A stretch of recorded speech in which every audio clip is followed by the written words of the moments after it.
कक्षा 11 के सभी विद्यार्थियों, आज मैं आपको रसायन शास्त्र का जो सुबह आपका प्रश्न पत्र है उसको अच्छे से सोल्व कराने का प्रयास कराऊंगा। ठीक है, क्योंकि इससे पहले भी मैंने 3 से 4 पेपर डाल दिए हैं, क्योंकि हर एक जिलों में अलग अलग तरह के प्रश्न पत्र आ रहे हैं। चलिए, तो देर किस बात की है, फटाफट से इसको शुरू करते हैं। एक पदार्थ में 80% कार्बन 20% हाइड्रोजन है, तो वहाँ पदार्थ होगा C2H6। परिवर्ती संयोजकता प्रदर्शित करते हैं संक्रमण तत्व। शुद्ध जल की मोलरता है, शुद्ध जल की जो मोलरता होती है 55.6। चुंबकीय क्वांटम संख्या संबंधित है विन्यास से। सिग्मा बंध एवं पाई बंध से प्रबल होता है। सिग्मा बंध जो होता है ना, वो पाई बंध से प्रबल होता है। आयनन विभव न्यूनतम है अक्रिय गैस। हो गया। इसके बाद में अपन बात करेंगे यहाँ से क्वेश्चन नंबर ये फर्स्ट की, choose of the correct option है ये क्वेश्चन नंबर 3 रहेगा आपका। ये 4, 5, 6 से है। उत्कृष्ट धातुओं की इलेक्ट्रॉन बंधुता कैसी होती है? शून्य होती है। तत्वों के गुणों की क्रम से पुनरावृत्ति को तत्वों की आवर्तिता कहते हैं। स्थिर ताप पर किसी अभिक्रिया के लिए साम्य स्थिरांक Kp Kc का संबंध होता है, तो यहाँ से देख सकते हैं। किसी तत्व के समस्थानिकों में न्यूट्रॉनों की जो संख्या होती है ना, वो असमान होती है। जल के अणुओं में HOH बंध कोण 104.5 डिग्री सेल्सियस होता है। Pp अति पार्श्वी अतिव्यापन से पाई बंध बनता है।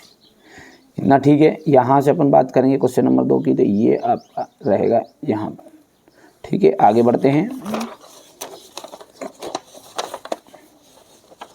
SS अतिव्यापन। ठीक है, तो इसका जाएगा सिग्मा बंध। एंट्रोपी का जाएगा ऊष्मागतिकी फलन। H2O की संरचना, आंतरिक ऊर्जा, जल की वाष्प। तो आगे देखते हैं, ये आपका क्वेश्चन नंबर 3 रहेगा। बेंजीन अणु के प्रत्येक कार्बन में कौन सा संकरण पाया जाता है?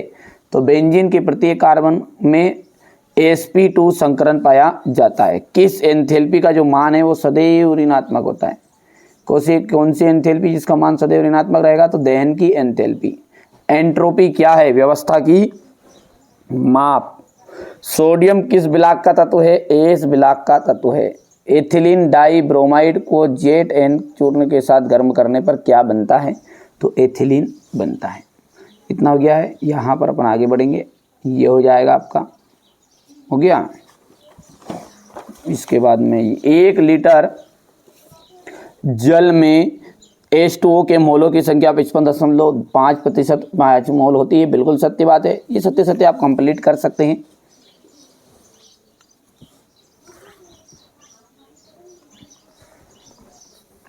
क्वेश्चन नंबर 7 है, देख लीजिए आपका। किसी विलयन में मोलरता की परिभाषा लिखिएगा।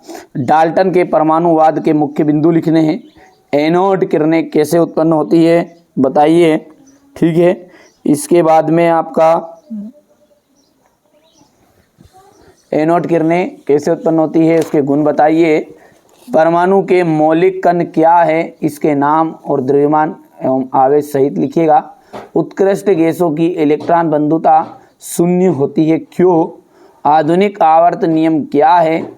पाई बंध और सिग्मा बंध में अंतर बताना है आपको। संकरण के नियम लिखनी है। लुईस अम्ल और लुईस क्षार से आप क्या समझते हैं, उदाहरण सहित समझाइए। बफर विलयन के उपयोग बताइएगा। एल्किन किस प्रकार के समावयवता को दर्शाता है, स्पष्ट कीजिए। यहाँ से देख सकते हैं ये, अथवा हो गया है। क्वेश्चन नंबर 13 देखिए। क्रोमेटोग्राफी किसे कहते हैं? क्रियात्मक समूह समावयवता किसे कहते हैं? ली शीतलीय नियम के आधार पर किसी उत्क्रमणीय अभिक्रिया की साम्यावस्था पर पड़ने वाले प्रभाव लिखिए। pH मान क्या है, स्पष्ट कीजिए।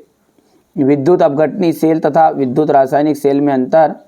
नरतष्ट समीकरण क्या है? E और E0 में संबंध बताइएगा। किसी कार्बनिक यौगिक में सल्फर का परीक्षण किस प्रकार किया जाता है?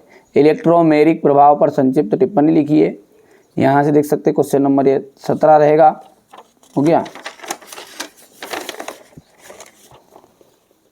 ऊर्जा अभिक्रिया हो गया है। ठीक है, पाउली के अपवर्जन नियम का को उदाहरण से समझाइए, इसकी उपयोगिता भी लिखनी है। ठीक है, हो गया इतना। इसके बाद में यहाँ से हुंड के नियम के अधिकतम बहुलता के नियम को उदाहरण सहित समझाइएगा। रदरफोर्ड के प्रकीर्णन